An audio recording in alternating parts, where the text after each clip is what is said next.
Hello everyone, it's Kik here, and in today's episode you can expect the new Sanctuary android that learns faster and costs less, Boston Dynamics, and the incredible dance of its dog Spot in a dog costume. Apple, which has resumed negotiations with OpenAI and Google to choose AI for the next iPhone. Elon Musk launching an absolutely tough wave of layoffs at Tesla. The first race of AI-driven race cars that was not without surprises, and NASA sharing technology for in-space refueling of SpaceX Starship ships. All this and much more right now. Let's go.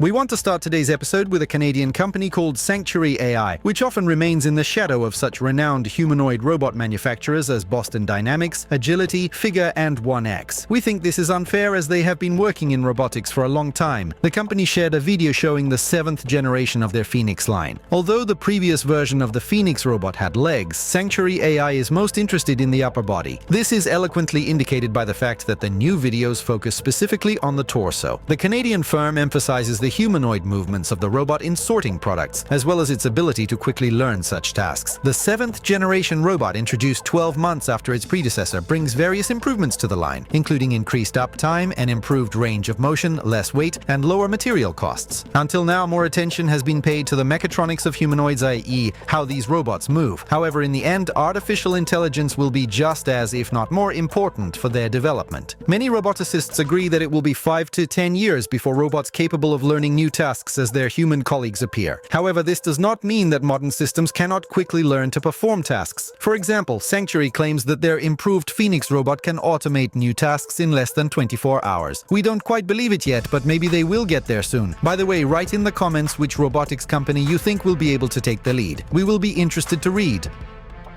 And since we started with robots, let's continue with them. Boston Dynamics has published a new video of its robot Spot dressed in a dog costume. The manufacturer claims that the new costume combines robotics with art and entertainment, as Spot is now hard to distinguish from a regular dog. All movements for the performance were created in the proprietary software choreographer. It allows you to quickly and almost without knowledge of programming develop unique action patterns or even full dance programs. Notably, Spot can flexibly adapt its movements to user requests, preventing damage and falls of the robot. This functionality will allow Spot to be used for entertainment purposes, such as in shopping centers or at mass events, and with ChatGPT, the robot can even be made to talk to those around it. We think we should remind you that Spot has been available for purchase since 2020 if you have $500 USD, of course.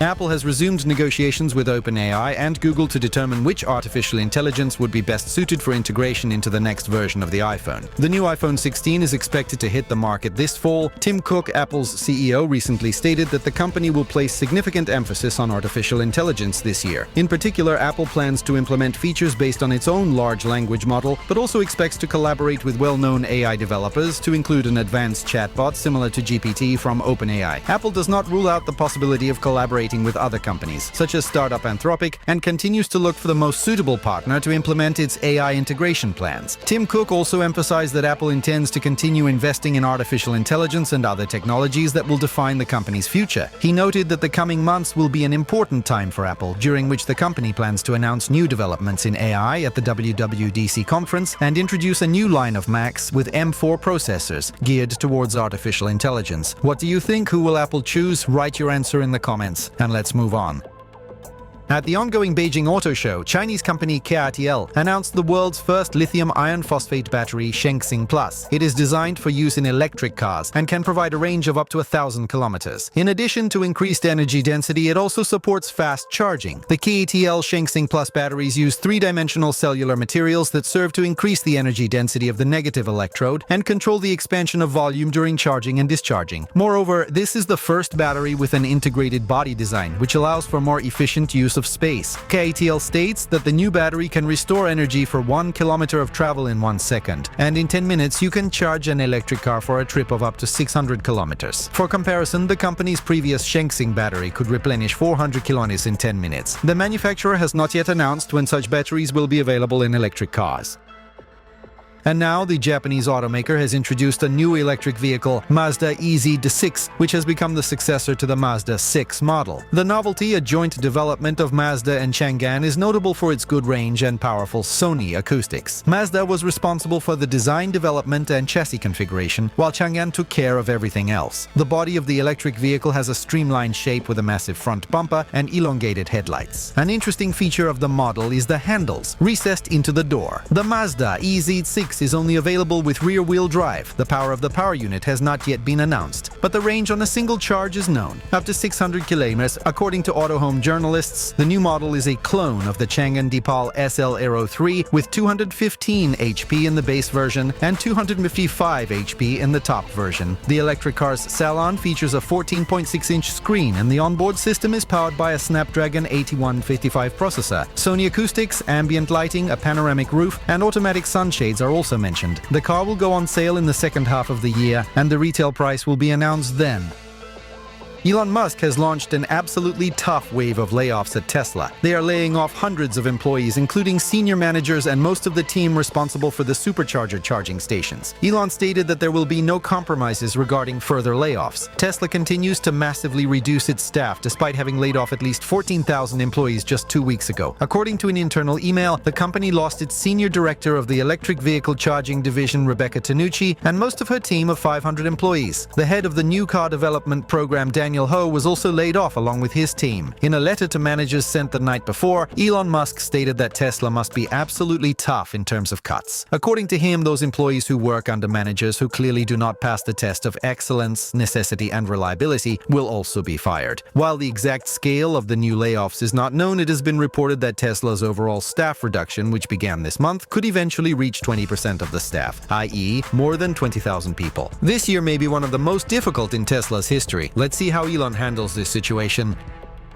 Meanwhile, in the UAE, the first competition of unmanned bolides on the Formula 1 track took place. The race involved real Super Formula category cars that hit the track under AI control. The event lasted about 3 hours, and it was not without surprises, although they were mostly unpleasant, but more on that later. The competition was organized by the Abu Dhabi Autonomous Racing League, and the prize fund was 2.25 million. 8 teams from around the world competed for the victory. They received identical Dallara Super Formula SF23 bolides with equipment for autonomous driving, and their task was to write the best software algorithm that could control the car without human involvement. Several incidents occurred during the qualifying races. For example, the Fly Eagle team's bolide simply stopped on the track, Polymove spun out of control, Kinetis crashed into a wall, and Tum went off the track and stopped. Not all teams made it to the finish. In particular, the pilot of Polymove again failed to keep the bolide on the track, spun out of control, and retired from the race on the 4th of 8 laps. After the yellow flag was raised, 2 more bolides stopped and ended the race. The race, which lasted about an hour, was won by the Tum team, consisting of specialists from the Technical University of Munich. And what kind of kick would it be without space? Recently, the head of NASA's Moon-Mars program shed light on the main steps in the development of Inspace refueling by Starship. The first small experiment was conducted aboard the ship during the 3rd test launch of Starship to orbital altitude on March 14, 2024. Cryogenic fuel was pumped from one tank to another in microgravity conditions when the ship was at the top of its flight trajectory. The pumping data is still being analyzed by specialists, but overall the operation was considered successful. On orbit, fuel transfer will be a very complex procedure for various reasons. The fuel may be located in the tanks in any way, up to spreading across the walls, so it was decided to dispense with pumps. The flow will be due to the pressure difference in the tanks, as well as thanks to calibrated impulses of special rocket engines, which will form the volume of fuel in the tanks. Special tanks will also be provided to maintain the necessary pressure in the fuel tanks. SpaceX has many experiments ahead to fine-tune fuel operations. A significant obstacle to the pumping process will be fuel boiling off. To reduce the intensity of boiling, the tanks and pipelines will need to be heavily insulated and protected from vacuum. Boiling will lead to fuel loss, meaning extra tanker flights, and to increased pressure in the tanks, which can disrupt the entire fuel supply process from one tank to another. The first experiments in orbit will help better understand and assess this problem. And that's all for today. Thank you for watching. Don't forget to subscribe and hit the bell to stay updated on high-tech news. Peace to your home.